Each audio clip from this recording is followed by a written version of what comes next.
আজি অল ইণ্ডিয়াত নীট পৰীক্ষা হৈ আছে আৰু মই আহিছোঁ বৰ্তমান মোৰ ল'ৰাটোক লৈ পেলাই KV যিটো 9 মাইল খানাপাৰা ওচৰত KV 9 মাইল CFF কলনীৰ ভিতৰত।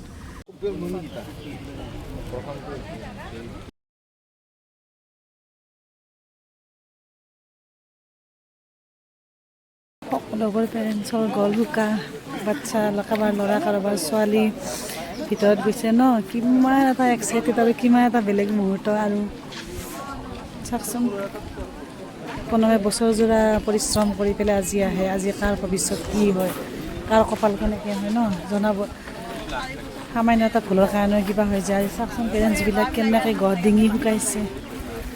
তথাপিতো এটা কথা কওঁ, জেনেৰেল হোৱাটো বহুত বেয়া। জেনেৰেল এই যে ব্ৰেইনটো, ইয়াৰ মানে ওজন বহুত পাতল হৈ যায়।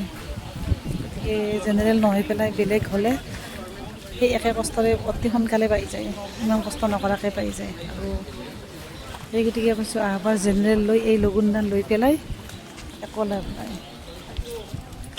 এই যে লগুণডাল লৈ মানুহে আমাৰ জেনেৰেলে, এই ব্ৰাহ্মণবিলাকে লগুণডাল লৈ পেলাই কি হ'ব চাওকচোন। ইমান মাথা মাৰি মাৰি ইমান কষ্ট কৰি কৰি শেষত আমাৰ কাৰণে মাৰ্ক বহুত লাগে। চাওক, সকলো পৰীক্ষাৰ্থীকে শুভেচ্ছা জনাইছোঁ মোৰ ফালৰ পৰা।